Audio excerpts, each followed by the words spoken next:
আল্লাহ নবী বলেন, উম্মত বেশি বেশি করে সালাম দাও। এক নাম্বার বলেন কি দাও? সবাই বলেন কি দাও? সালাম দাও। আফসুস সালাম, বেশি বেশি করে সালাম দাও। আতইমুত তাআম, দরিদ্র অসহায় মানুষদেরকে খানা খেলাও। সিলুল আরহাম, আত্মীয়তার সম্পর্ক বজায় রাখো। ওয়াসাল্লু বিল্লাইলি ওয়ান নাসু নিয়াম, মানুষ যখন ঘুমিয়ে থাকে শেষ রাত্রিতে উঠে উঠে তাহাজ্জুদের নামাজ পড়ো। ও মুসলমান, আবারও বলছি, ভালো করে খেয়াল করেন। হযরত আব্দুল্লাহ বিন সালাম রাদিয়াল্লাহু তাআলা আনহু বলেন, আমি যেদিন প্রথম গেলাম গিয়ে দেখি নবী উম্মতকে শিখাইতে আছেন আফসুস সালাম, বেশি বেশি করে সালাম দাও। সালামের অর্থ কি? আসসালামু আলাইকুম ওয়া রাহমাতুল্লাহ। এর অর্থ কি? তোমার উপরে আল্লাহর পক্ষ থেকে রহমত শান্তি বর্ষিত হোক। ও মুসলমান, 2 নম্বর হলো আতইমুত তাআম, দরিদ্র মানুষদেরকে খানা খেলাও। 3 নম্বর হলো সিলুল আরহাম, আত্মীয়তার সম্পর্ক বজায় রাখো। 4 নম্বর ওয়াসাল্লু বিল্লাইলি ওয়ান নাসু নিয়াম, মানুষ যখন ঘুমিয়ে থাকে ওই গভীর রাত্রিতে উঠে উঠে আল্লাহর দরবারে নামাজে দাঁড়িয়ে যাও, আল্লাহর কদমে সেজদায় পড়ে যাও। হযরত আব্দুল্লাহ বিন সালাম রাদিয়াল্লাহু তাআলা আনহু বলেন, আমি শুনলাম নবী এই শিক্ষা দিতে আছেন। আওয়াজ করে বলেন, এই শিক্ষা যেই নবী দেন, যেই ইসলামের ভিতরে এই শিক্ষা রয়েছে, সালাম দাও, আরেকজনের জন্য শান্তি আর রহমতের দোয়া করো, গরিব মানুষদেরকে খানা খেলাও, আত্মীয়তার সম্পর্ক ছিন্ন করিও না, সম্পর্ক জোড়া লাগাও, আর রাতের শেষ ভাগে উঠে উঠে আল্লাহর কদমে সেজদায় পড়ে কান্দো। আল্লাহ রাব্বুল আলামিনের দরবারে দাঁড়িয়ে যাও নামাজে। এমন সুন্দর শিক্ষা যেই ইসলামের ভিতরে, যেই সুন্দর শিক্ষা ইসলামের নবী দিতে পারেন, এমন ইসলাম ধর্মের সাথে, এমন আনিত ইসলামের বিধানের সাথে, এমন নবীর সাথে সন্ত্রাস আর জঙ্গিবাদের কোনো সম্পর্ক হইতে পারে না, কোনো সম্পর্ক হতে পারে না। হযরত আব্দুল্লাহ বিন সালাম বলেন, ওই খেজুর গাছের উপর থেকে দেখে বুঝতে পেরেছিলাম তিনি নবী। কথা শোনার পরেও দেখলাম নবী না হইলে এত সুন্দর কথা কেউ বলতে পারেন না।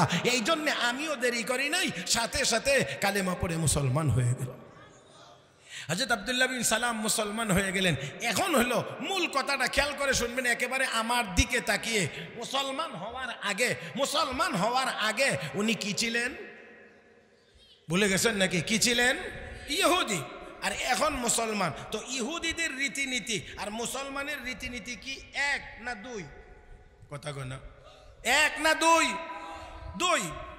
এর মধ্যে খেয়াল করে দেখেন, হযরত আব্দুল্লাহ বিন সালাম রাদিয়াল্লাহু তাআলা আনহু মুসলমান, বাহিরে ভিতরে মুসলমান, পাক্কা মুসলমান, কিন্তু দুই একটা জায়গার মধ্যে একটু আনইজি ফিল করতেছেন। এর মধ্যে একটা জায়গা হলো মুসলমানদের জন্য সপ্তাহের সবচেয়ে দামি দিন হলো শুক্রবার দিন।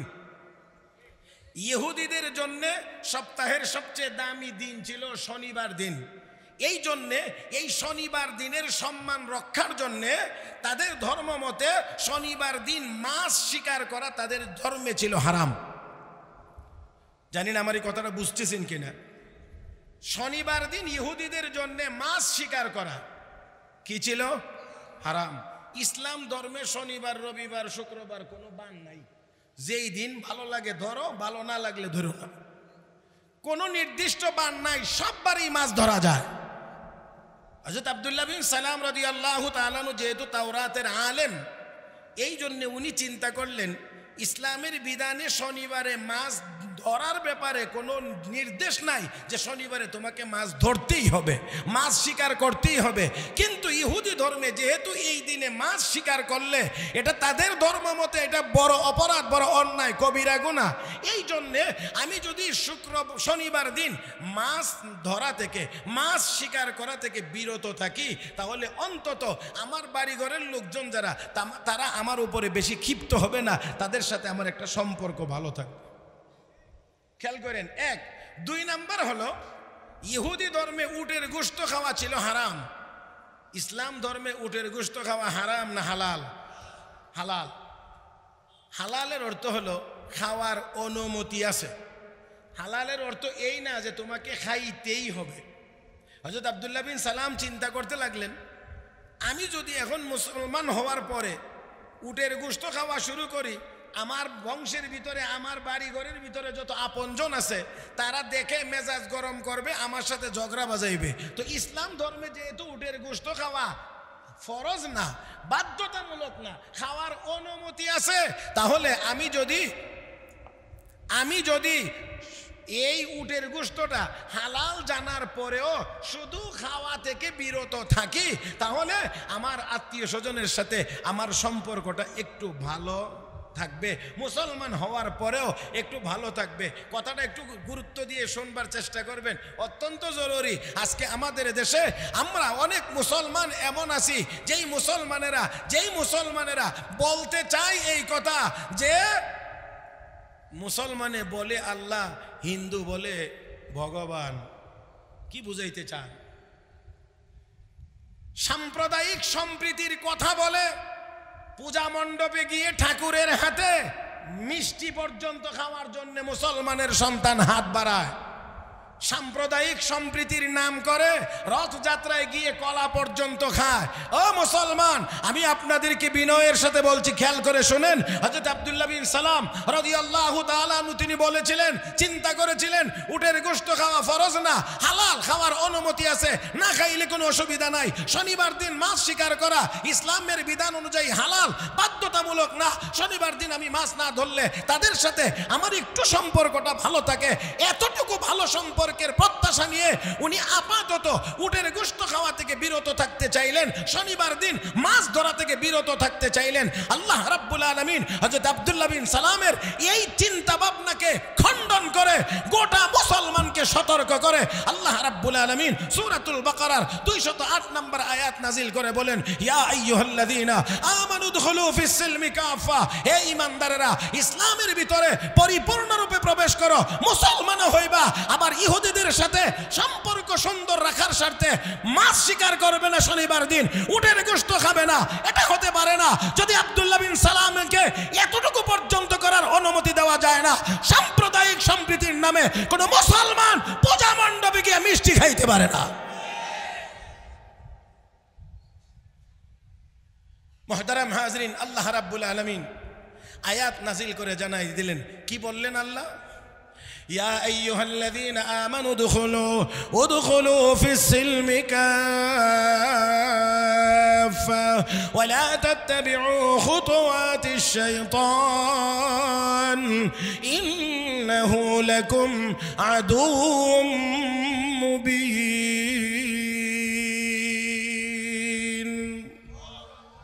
আরেকটু জোরে কোন, আরেকটু জোরে।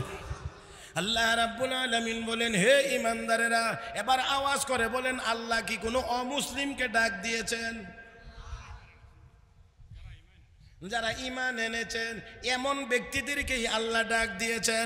আমি আরো সহজ করে বলি, আল্লাহ আমাদেরকেই ডাক দিয়েছেন। দুনিয়ার 200 কোটি ঈমানদারদেরকে আমার আল্লাহ ডেকে বলেন, ইয়া আইয়ুহাল্লাযীনা আমানু উদখুলু ফিস সিলমি কাফা, ইসলামের ভিতরে পরিপূর্ণরূপে প্রবেশ করো। ও মুসলমান, পরিপূর্ণরূপে প্রবেশ করো কথাটার দুইটা ব্যাখ্যা। এক নাম্বার ব্যাখ্যা হলো, ইসলামে যত বিধিবিধান আছে সবগুলো মানো, কিছু মানবে আর কিছু মানবে না, এটার নাম পরিপূর্ণরূপে ইসলামে প্রবেশ করা না।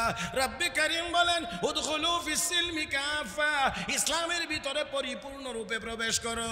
ও মুসলমান, আজকে আমাদের দুনিয়াতে, বর্তমান দুনিয়াতে আমাদের মুসলমানদের এটাই সমস্যা, আমরা নামের মুসলমান, পরিপূর্ণরূপে কাজের মুসলমান।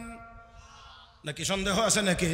বর্তমান দুনিয়ায় আমাদের আর কোনো কিছুর অভাব নাই, শুধুমাত্র একটাই অভাব, সেই অভাবটা হলো নেকের অভাব। আমরা নামের মুসলমান, কাজের মুসলমান হতে পারি নাই।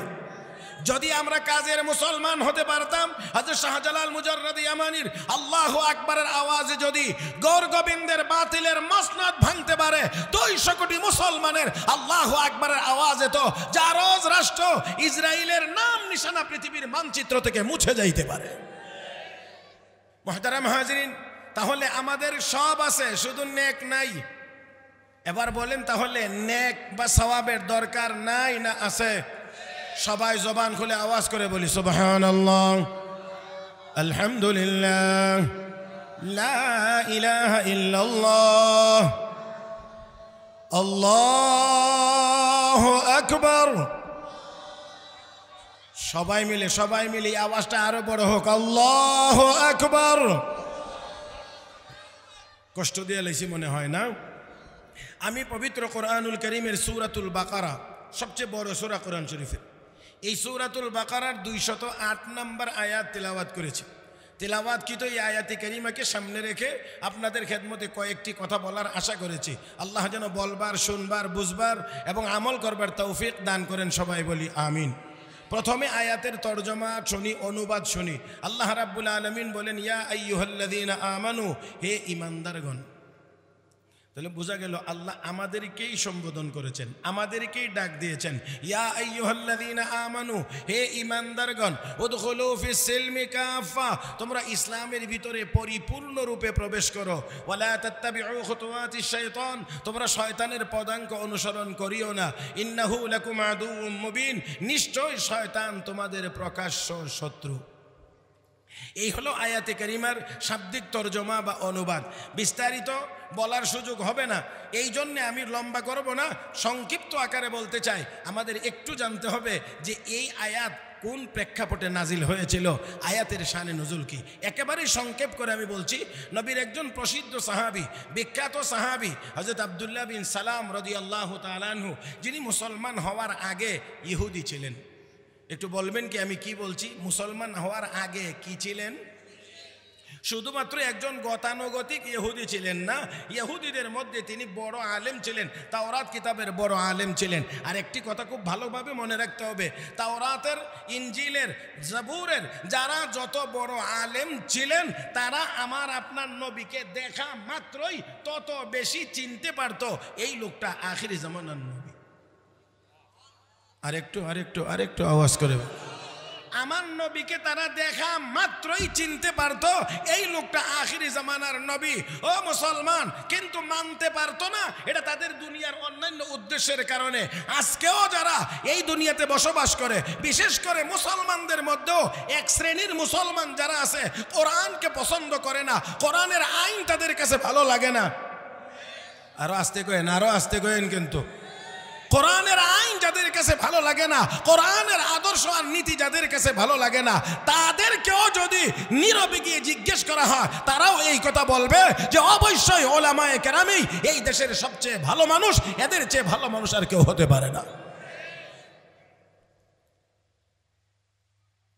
তো আব্দুল্লাহ বিন সালাম রাদিয়াল্লাহু তাআলা আনহু নবীকে জীবনের প্রথম দেখেছিলেন খেজুর গাছের উপরে, বাগানের পরিচর্যায় নিয়োজিত। এমন সময় রাহমাতুল্লিল আলামিন সাহাবীদেরকে বেষ্টিত অবস্থা, সাহাবায়ে কেরামের বেষ্টনীর ভিতর থেকে নবী মদিনার দিকে যাচ্ছিলেন। আর ওই গাছের উপর থেকে জীবনের প্রথম দেখেই হযরত আব্দুল্লাহ বিন সালাম নিজের মনের অজান্তেই বলে উঠলেন, আল্লাহু আকবার। গাছের নিচে ওনার এক ফুফু দাঁড়িয়েছিল, ফুফু বুঝেন তো আপনারা, ফুফু দাঁড়িয়েছিল। জিজ্ঞেস করে, আব্দুল্লাহ, তোমার নবীর নাম মুসা আলাইহিস সালাম, তোমার নবীকে যদি তুমি দেখতা মনে হয় এত আনন্দিত হইতা না। এই লোকটাকে দেখার কারণে তুমি যতটা আনন্দিত হয়েছ, আনন্দের বহিঃপ্রকাশ তোমার আল্লাহু আকবার আওয়াজের মাধ্যমে প্রকাশ পাইছে। হযরত আব্দুল্লাহ বিন সালাম সাথে সাথে জবাব দিয়ে বলেন, ফুফুজি, যে আল্লাহ মুসা নবীকে নবী বানিয়েছিলেন, সেই আল্লাহ এই ব্যক্তিটাকেও নবী হিসাবেই দুনিয়াতে প্রেরণ করেছেন। হযরত আব্দুল্লাহ বিন সালাম রাদিয়াল্লাহু তাআলা আনহু তিনি বলেন, আমি দেখা মাত্রই বুঝতে পারলাম যে উনি আখিরি জামানার নবী। তাওরাতের বিবরণ অনুযায়ী বুঝতে পারলাম, তবে আমার মনে। হযরত আব্দুল্লাহ বিন সালাম চিন্তা করলেন, শুধু দেখলাম এতটুকুই যথেষ্ট না, আমি এই নবীর দরবারে গিয়ে জানতে চাই, বুঝতে চাই নবী জাতিকে কি শিক্ষা দেন।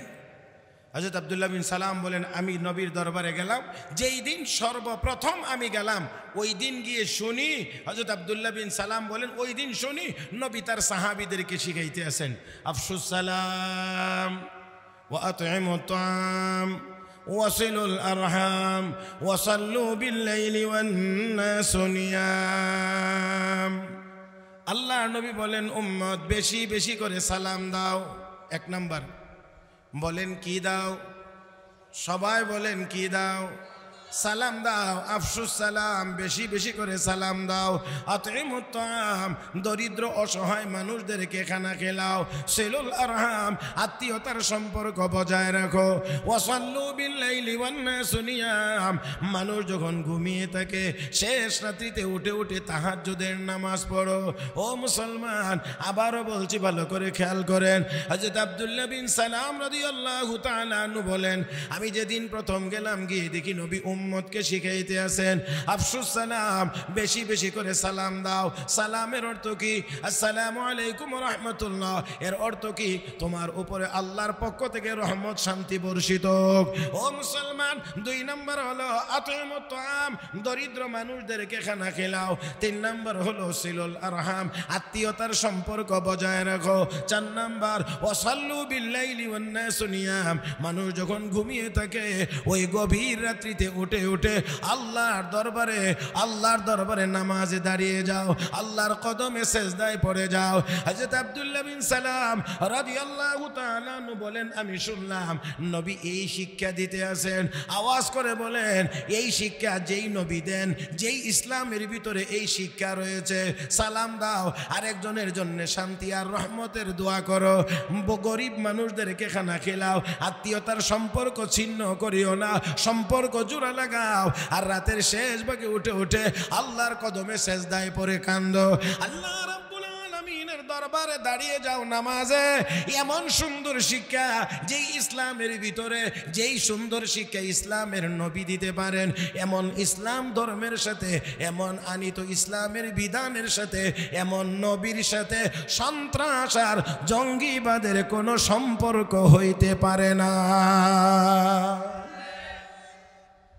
কোনো সম্পর্ক হতে পারে না। হযরত আব্দুল্লাহ বিন সালাম বলেন, ওই খেজুর গাছের উপর থেকে দেখে বুঝতে পেরেছিলাম তিনি নবী। কথা শোনার পরেও দেখলাম নবী না হইলে এত সুন্দর কথা কেউ বলতে পারেন না। এই জন্য আমিও দেরি করি নাই, সাথে সাথে কালেমা পড়ে মুসলমান হয়ে গেল। হযরত আব্দুল্লাহ বিন সালাম মুসলমান হয়ে গেলেন। এখন হলো মূল কথাটা, খেয়াল করে শুনবেন একেবারে আমার দিকে তাকিয়ে। মুসলমান হওয়ার আগে উনি কি ছিলেন ভুলে গেছেন নাকি? কি ছিলেন? ইহুদি। আর এখন মুসলমান। তো ইহুদিদের রীতিনীতি আর মুসলমানের রীতিনীতি কি এক না দুই? কথা কয় না, এক না দুই? দুই। এর মধ্যে খেয়াল করে দেখেন, হযরত আব্দুল্লাহ বিন সালাম রাদিয়াল্লাহু তাআলা আনহু মুসলমান, বাহিরে ভিতরে মুসলমান, পাক্কা মুসলমান, কিন্তু দুই একটা জায়গার মধ্যে একটু আনইজি ফিল করতেছেন। এর মধ্যে একটা জায়গা হলো মুসলমানদের জন্য সপ্তাহের সবচেয়ে দামি দিন হলো শুক্রবার দিন। ইহুদিদের জন্য সপ্তাহের সবচেয়ে দামি দিন ছিল শনিবার দিন। এই জন্যে এই শনিবার দিনের সম্মান রক্ষার জন্যে তাদের ধর্ম মতে শনিবার দিন মাছ শিকার করা তাদের ধর্মে ছিল হারাম। জানি না আমার এই কথাটা বুঝতেছেন কিনা। শনিবার দিন ইহুদিদের জন্য মাছ শিকার করা কি ছিল? হারাম। ইসলাম ধর্মে শনিবার, রবিবার, শুক্রবার কোনো বান নাই। যেই দিন ভালো লাগে ধরো, ভালো না লাগলে ধরো না, কোনো নির্দিষ্ট বান নাই, সব বারেই মাছ ধরা যায়। হযরত আব্দুল্লাহ বিন সালাম রাদিয়াল্লাহু তাআলা আনহু যেহেতু তাওরাতের আলেম, এই জন্য উনি চিন্তা করলেন ইসলামের বিধানে শনিবারে মাছ ধরার ব্যাপারে কোনো নির্দেশ নাই যে শনিবারে তোমাকে মাছ ধরতেই হবে, মাছ শিকার করতেই হবে। কিন্তু ইহুদি ধর্মে যেহেতু এই দিনে মাছ শিকার করলে এটা তাদের ধর্ম মতে এটা বড় অপরাধ, বড় অন্যায়, কবিরা গুনাহ। এই জন্যে আমি যদি শনিবার দিন মাছ ধরা থেকে, মাছ শিকার করা থেকে বিরত থাকি, তাহলে অন্তত আমার বাড়িঘরের লোকজন যারা, তারা আমার উপরে বেশি ক্ষিপ্ত হবে না, তাদের সাথে আমার একটা সম্পর্ক ভালো থাকবে। খেয়াল করেন। 1 2 নাম্বার হলো ইহুদি ধর্মে উটের গোশত খাওয়া ছিল হারাম। ইসলাম ধর্মে উটের গোশত খাওয়া হারাম না হালাল? হালাল। হালালের অর্থ হলো খাওয়ার অনুমতি আছে। হালালের অর্থ এই না যে তোমাকে খাইতেই হবে। হযরত আব্দুল্লাহ বিন সালাম চিন্তা করতে লাগলেন, আমি যদি এখন মুসলমান হওয়ার পরে উটের গোশত খাওয়া শুরু করি, আমার বংশের ভিতরে, আমার বাড়ি ঘরের ভিতরে যত আপনজন আছে তারা দেখে মেজাজ গরম করবে, আমার সাথে ঝগড়া বাজাইবে। তো ইসলাম ধর্মে যেহেতু উটের গোশত খাওয়া ফরজ না, বাধ্যতামূলক না, খাওয়ার অনুমতি আছে। তাহলে আমি যদি এই উটের গোশতটা হালাল জানার পরেও শুধু খাওয়া থেকে বিরত থাকি, তাহলে আমার আত্মীয় স্বজনের সাথে আমার সম্পর্কটা একটু ভালো থাকবে, মুসলমান হওয়ার পরেও একটু ভালো থাকবে। কথাটা একটু গুরুত্ব দিয়ে শুনবার চেষ্টা করবেন, অত্যন্ত জরুরি। আজকে আমাদের দেশে আমরা অনেক মুসলমান এমন আছি যেই মুসলমানেরা বলতে চাই এই কথা যে মুসলমানে বলে আল্লাহ, হিন্দু বলে ভগবান। কি বুঝাইতে চান? সাম্প্রদায়িক সম্প্রীতির কথা বলে, পূজা মণ্ডপে গিয়ে ঠাকুরের হাতে মিষ্টি পর্যন্ত খাওয়ার জন্য মুসলমানের সন্তান হাত বাড়ায়। সাম্প্রদায়িক সম্প্রীতির নাম করে রথযাত্রায় গিয়ে কলা পর্যন্ত খায়।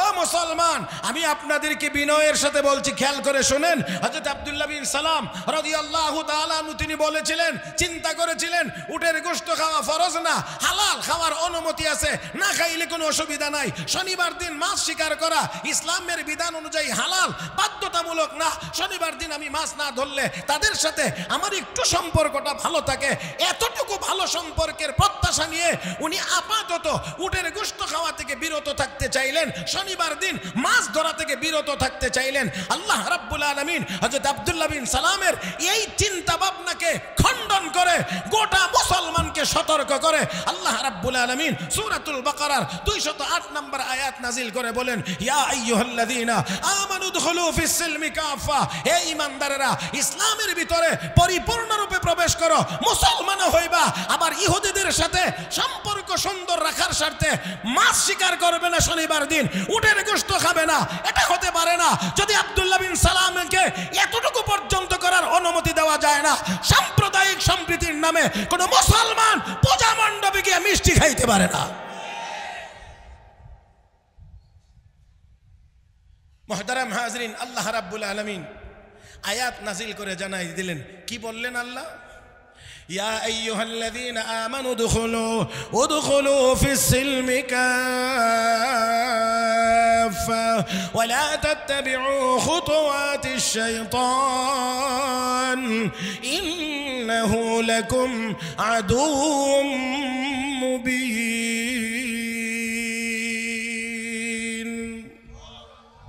আরেকটু জোরে কোন, আরেকটু জোরে। আল্লাহ রাব্বুল আলামিন বলেন, হে ঈমানদারেরা, এবার আওয়াজ করে বলেন, আল্লাহ কি কোনো অমুসলিমকে ডাক দিয়েছেন?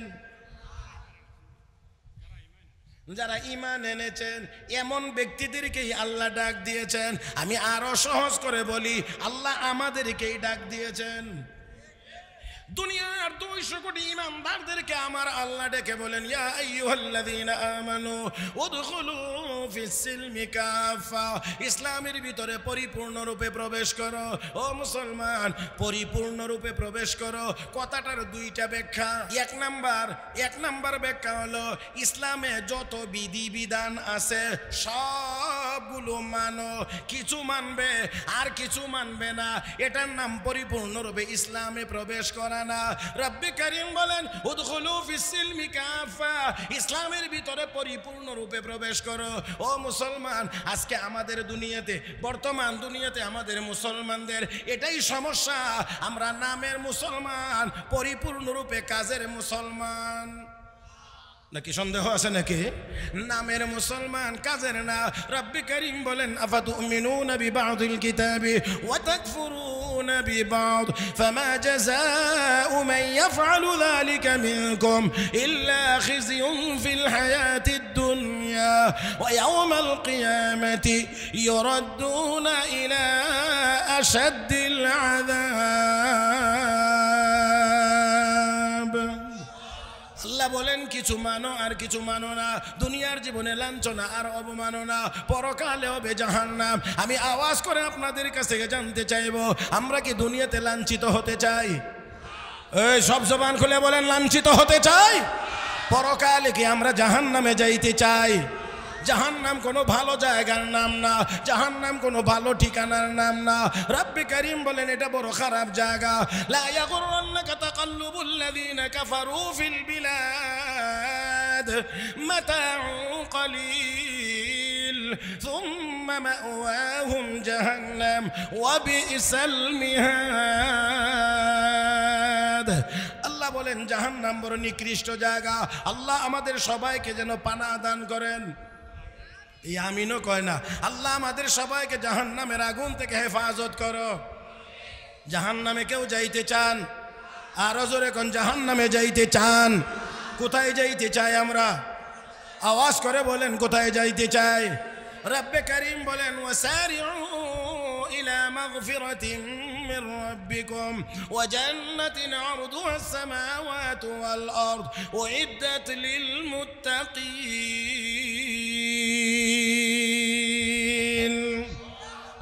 জান্নাতের দিকে দৌড় দাও, জান্নাতের দিকে প্রতিযোগিতামূলক দৌড় দাও। কে কার আগে যাইতে পারো? হে মুসলমান, জান্নাতের দিকে দৌড় দিবেন তো কোন দিকে দৌড় দিবেন? জান্নাতের দিকে যদি দৌড়াইতে হয় মুসলমান, দৌড় দেন মসজিদের দিকে।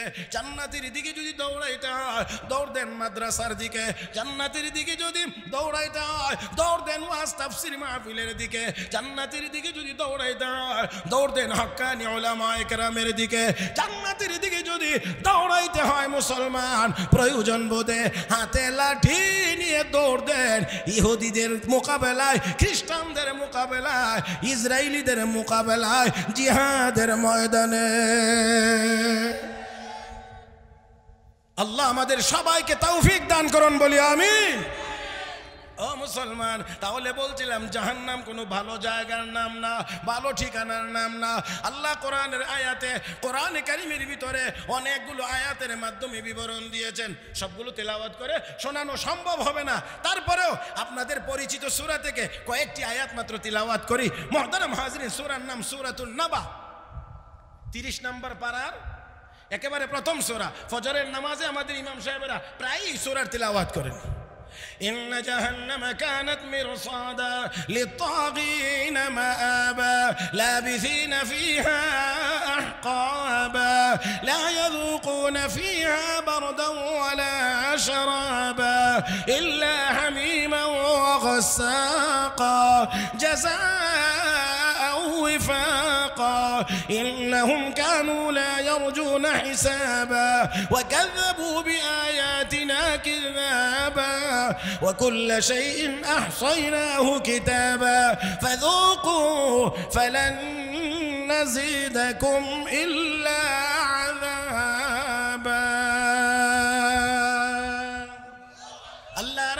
আলামিন বলেন জাহান্নাম বড় খারাপ জায়গা, বড় ভয়াবহ জায়গা। লা ইয়াযুকুনা ফিহা বারদাও ওয়ালা শারাবা। ওই জাহান্নামের ভিতরে কোনো পানি নাই, কোনো পানিও নাই, কোনো ঠান্ডা পানি নাই। জাহান্নামীরা পাবে না কোনো ঠান্ডা পানি, পাবে না কোনো জান্নাতি শরবত। ও মুসলমান, যেই জায়গায় গেলে একটু পানি পান করা যাবে না, এমন জায়গা কোনো মুসলমানের ঠিকানা হইতে পারে না। এমন জায়গা মুসলমানের ঠিকানা হবে না। মুসলমানের ঠিকানা হবে ওই জান্নাত, মুসলমানের ঠিকানা হবে ওই জান্নাত। রব্বে করিম বলেছেন মাসালুল জান্নাতিল্লাতী উইদাল মুত্তাকুন ফিহা আনহারুম মিন মাইন গায়রি আসিন ওয়া আনহারুম মিন লাবানিন লাম ইয়াতাগায়্যার তা'মুহু ওয়া আনহারুম মিন খামরিন লাযযাতিন লিশ-শারিবিন ওয়া আনহারুম মিন আসালিন মুসাফফা। যেই জায়গা ইমানদার যাবে যেই জান্নাতে, সেই জান্নাতের তলদেশে 4 প্রকারের নদী প্রবাহমান থাকবে। তাজরি মিন তাহতিহাল আনহার, 4 প্রকারের নদী প্রবাহমান থাকবে। বিশুদ্ধ পানি, খাঁটি দুধ, জান্নাতি শরবত, খাঁটি মধু, এই 4টা নদীকে আল্লাহ রাব্বুল আলামিন প্রত্যেক জান্নাতীর তলদেশে প্রবাহমান করে দিবেন। ও মুসলমান, এক একজন জান্নাতীকে আল্লাহ 4টা নদী, আস্থা নদী দান করবেন। আর জাহান্নামীরা লা ইয়াযুকুনা ফিহা বারদা ওয়ালা শারাবা, সে তারা সেখানে একটু আর পানিও পাবে না, একটু ঠান্ডা পানি পাবে না। পাবে কি? ইল্লা হামিমান, কেবলমাত্র গরম পানি, কেবলমাত্র গরম পানি। কি পানি? সবাই বলেন জাহান্নামীরা কি পানি পাবে? কতটুকু পরিমাণ গরম হবে? হাল আতাকা হাদিসুল গাশিয়া ওয়াজুহু ইয়াওমাইযিন খাশিয়া আমিলাতুন নাসিবা তাসলা নারান হামিয়া তুসকা মিন আইনিন আনিয়া। তুসকা মিন আইনিন আনিয়ার ব্যাখ্যায় ইমামুল মুফাসসিরিন ইমাম কুরতুবী রাহমাতুল্লাহি আলাইহি লিখেন, জাহান্নামীদেরকে এতটাই গরম পানি দেওয়া হবে, যে এত গরম, ওই গরম পানি থেকে এক ফোঁটা পানি এনে যদি পৃথিবীর সবচেয়ে বড় পর্বতের চূড়ায় ছেড়ে দেওয়া হয়, এক ফোঁটা গরম পানির তাপের কারণে গোটা পাহাড়টা গলে পানি হয়ে যাবে। চিৎকার মেরে কোন আল্লাহু আকবার। এক ফোঁটা গরম পানি যদি পাহাড়ের উপরে ছেড়ে দেওয়া হয়, পাহাড় যদি সহ্য করতে পারে না, তাহলে আমরা সহ্য করতে পারবো? বলেন না? তাহলে এবার একটু আওয়াজ করে মহব্বতের আওয়াজে, একটু আল্লাহর কাছে প্রত্যাশার আওয়াজে বলেন, আমরা কি সেই জাহান্নামে কেউ যাইতে চাই? কোথায় যাইতে চাই? আমরা জান্নাতে যাব। জাহান্নামে যাবে তো আমেরিকার ডোনাল্ড ট্রাম্প যাক, জাহান্নামে যাবে তো ইসরায়েলের বেঞ্জামিন যাক, জাহান্নামে যাবে তো চায়নার শি জিনপিং যাবে, জাহান্নামে যাবে তো নরেন্দ্র মোদী যাবে। আমরা আশাবাদী, আমরা জান্নাতে যাব। রাজি না? কি কোন আপনারা? এই দুনিয়াতে যেমন হুজুরের সভাপতিত্বে হুজুরের সাথে আমরা আশাবাদী, হাসরের দিন আরশের নিচেও আমরা হুজুরের সাথে ইনশাআল্লাহ থাকবো, আমরা জান্নাতেও থাকবো। আল্লাহ আমাদেরকে কবুল করেন, জোরে বলি আমিন। কষ্ট হচ্ছে মনে হয় না? আমি একটু কথা বলাই তো, এই জন্য অনেকে হয়তো একটু বিরক্ত হতে পারেন আমার উপরে। সময় আমার তো আগেই বলছি বেশি নাই, এই জন্যে আর মাত্র কয়েক মিনিট আছে, আমিও কথা এর ভিতরেই শেষ করবো ইনশাআল্লাহ। মুহতারাম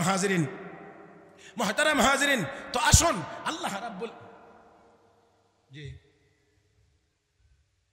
হ্যাঁ, এটা তো আমি বলতেছি, আর আমার এতটুকু খেয়াল আছে, এটা তো আমি এই জন্য ফাঁকে ঘড়ি দেখে নিয়েছি, 8টায় আজান হবে, আমি এটা এই জন্যেই ক্রিয়া করছি যাতে করে কোনোভাবেই সময় অতিক্রম না করে। এতটুকু বুঝ আলহামদুলিল্লাহ আছে।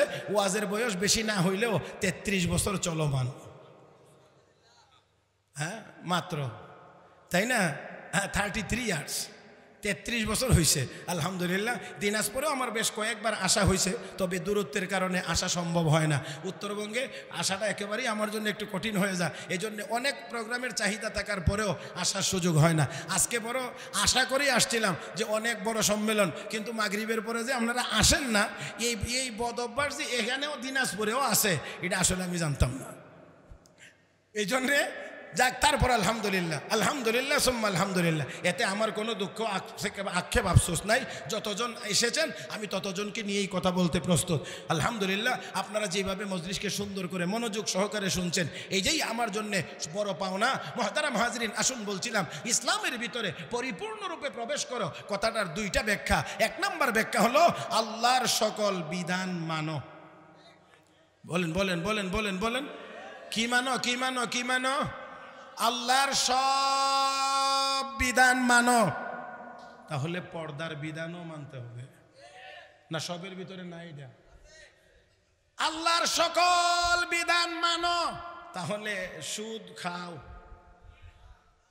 যারা না কইছেন না, কিছু কিছু খাইতে রাজি আছেন।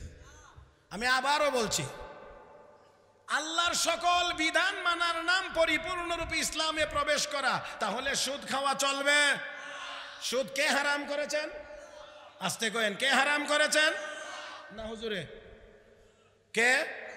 আস্তে কয়েন, কে? না, আমি আবারও বলছি, হুজুর হারাম করছেন।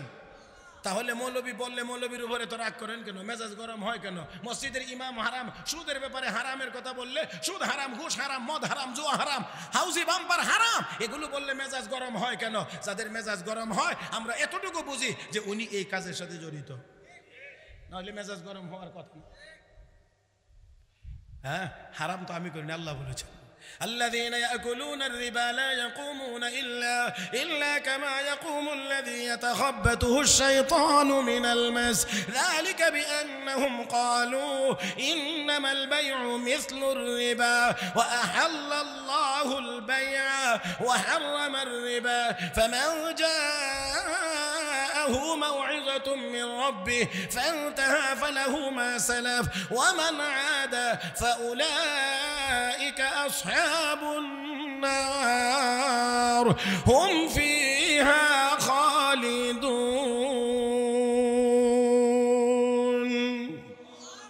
ও মুসলমান, সুদকে হারাম করেছেন কে? সুদ হারাম করেছেন কে?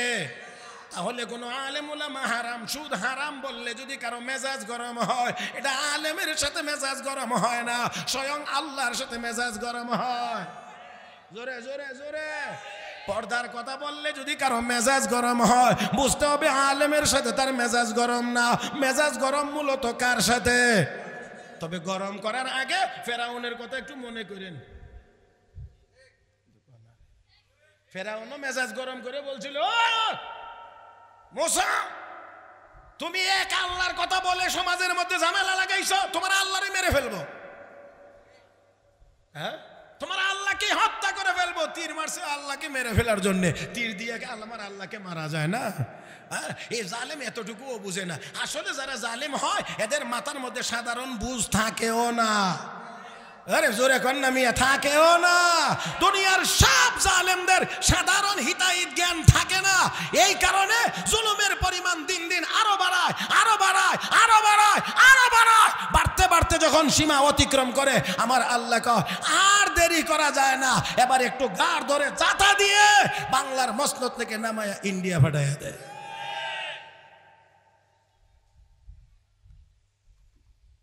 মুহতারাম হাজিরিন, তাহলে ইসলামে পরিপূর্ণরূপে প্রবেশ করে এর অর্থ হলো আল্লাহর সকল বিধান মেনে চলা। এক। দুই নাম্বার হলো আমার আপনার এই 3.5 হাত বডির ভিতরে যা আছে এই সবগুলো কে দিয়েছেন? একটু মহব্বতের আওয়াজে বলেন তো আল্লাহ। আরো মহব্বতে বলেন আল্লাহ। খারাপ লাগে না বলতে? খারাপ লাগে? জোরে তাহলে বলেন আল্লাহ। আল্লাহ বলেন ইসলামে পরিপূর্ণরূপে প্রবেশ করো। 1 নাম্বার ব্যাখ্যা হলো আল্লাহর যাবতীয় বিধানগুলি মানো। 2 নাম্বার ব্যাখ্যা হলো এরা বান্দা বান্দি মাথা থেকে পা পর্যন্ত যত অঙ্গ প্রত্যঙ্গ আমি আল্লাহ তোমাকে দিয়েছি সবগুলো অঙ্গ দিয়ে ইসলাম মানো।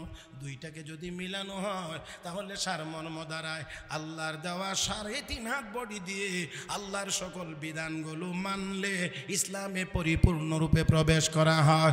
রব্বে কারীম বলেন পরিপূর্ণরূপে যদি ইসলামে প্রবেশ করতে পারো, ওয়াকানা ওয়াদান ওয়াকানা হাক্কান আলাইনা নাসরুল মুমিনিন, ঈমানদারদেরকে সাহায্য করা এটা আমি আল্লাহর কাজ, এটা আমি আল্লাহর জন্য ওয়াজিব।